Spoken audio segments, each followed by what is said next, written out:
Dear compatriots, it is my unique honor to address you on this day. This is the third anniversary of our nation's independence, both as the president of our dear country and simply as a fellow Nigerian. On this solemn yet hopeful day, let us commend our founding fathers and mothers. Without them, there would have been no modern Nigeria. From the fading embers of colonialism, their activism, dedication, and leadership gave life to the belief in Nigeria as a sovereign and independent nation.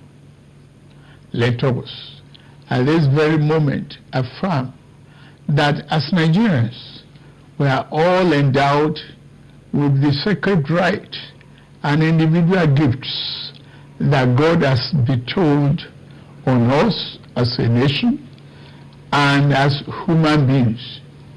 No one is greater or lesser than the other. The triumph that Nigeria has achieved shall define us. The travails we have endured shall strengthen us, and no other nation or power on this earth shall keep us from our rightful place and destiny. This nation belongs to you, dear people. Love and cherish it as your very own.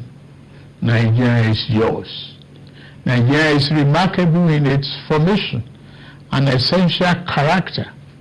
We are a broad and dynamic blend of ethnic groups, religious, tradition, and cultures. Yet, our bonds are yet intangible, strong, invisible, yet universal.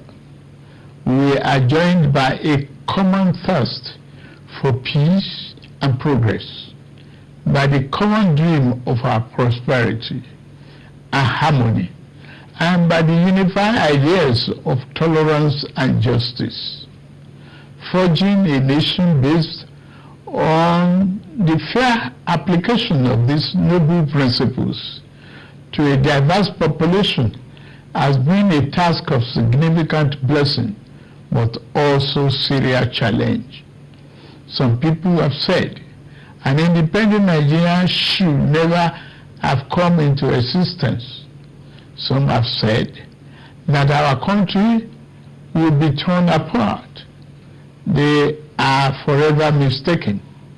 Here, our nation stands, and here we shall remain. This year, we passed a significant milestone in our journey to a better Nigeria by democratically electing a seventh consecutive civilian government.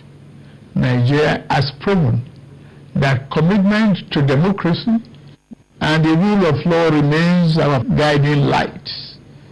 At my inauguration, I made important promises about how I will govern this nation. Among those promises were pledges to reshape and modernize our economy and to secure the lives, liberty, and property of the people. I said that bold reforms were necessary to place our nation on the path of prosperity and growth. On that occasion, I announced the end of the fuel subsidy. I am attuned to the hardships that have come. I have a heart that feels and eyes that see. I wish to explain to you why we must endure this trying moment. Those who sought to perpetuate the fuel subsidy and broken foreign exchange policies are people who will build their family mansion in the middle of a swamp. I am different. I'm not a man to erect our national home on a foundation of mud. To endure, our home must be constructed on safe and pleasant ground. Reform may be painful, but it is what greatness and the future require.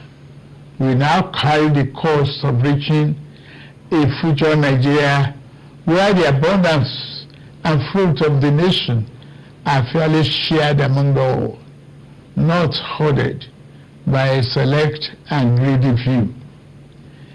A Nigeria where hunger, poverty, and hardship are pushed into the shadows and ever-fading past.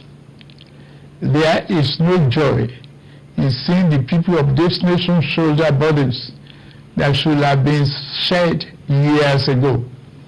I wish these difficulties did not exist, but we must endure if we have to reach the good side of our future.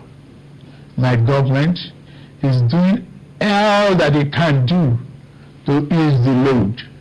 I will now outline the path we are taking to relieve the stress on our families and households. We have embarked on a several sector reform to stabilize the economy, direct physical and monetary policy to fight inflation, encourage production, ensure the security of lives and property, and lend more support to the poor and the vulnerable. Based upon our talks with labor, business, and other stakeholders, we are introducing a provisional wage award increment to enhance the federal minimum wage without causing undue inflation. For the next 6 months, the average low-grade worker shall receive an additional 25,000 naira per month. To ensure better grassroots development, we set up an infrastructure support fund for states to invest in critical areas. States have already received funds to provide relief packages against the impact of rising food and other prices.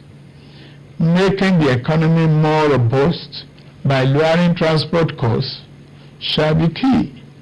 In this regard, we have opened a new chapter in public transportation through the development of cheaper, safer, compressed natural gas, CNG, buses across the nation. These buses will operate at a fraction of current fuel prices, positively affecting transport fare. The new CNG conversion kits will start coming in very soon, as all hands are on deck to fast-track the usual lengthy procurement process. We are also setting up training facilities and workshops across the nation to train and provide new opportunities for the transport operators and entrepreneurs. This is a groundbreaking moment where, as a nation, we embrace more efficient means to power our economy. In making this change, we also make history. I pledged a thorough house cleaning of the den of malvisions the CBN has become. That house cleaning is well underway. A new leadership for the central bank has been constituted. Also, the special investigator will soon present its findings on the past lapses and how to prevent similar recurrences. Henceforth, monetary policy shall be for the benefit of all and not the exclusive province of the powerful and wealthy. Wise tax policy is essential for the economic fairness and development. I have inaugurated a committee on tax reform to improve the efficiency of tax administration in the country and address fiscal policies that are unfair or hinder the business environment and slow our growth. To boost employment and urban incomes, we are providing investment funding for enterprises with greater potential. Similarly, we are increasing investment in micro, small, and medium-sized enterprises. Commencing this month, the social safety net is being extended through the expansion of the cash transfer programs to an additional 15 million vulnerable households. My administration shall always accord the highest priority to the safety of the people. Inter-service collaboration and intelligence sharing have been enhanced. Our service chiefs have been tasked with the vital responsibility of rebuilding the capacity of our security services.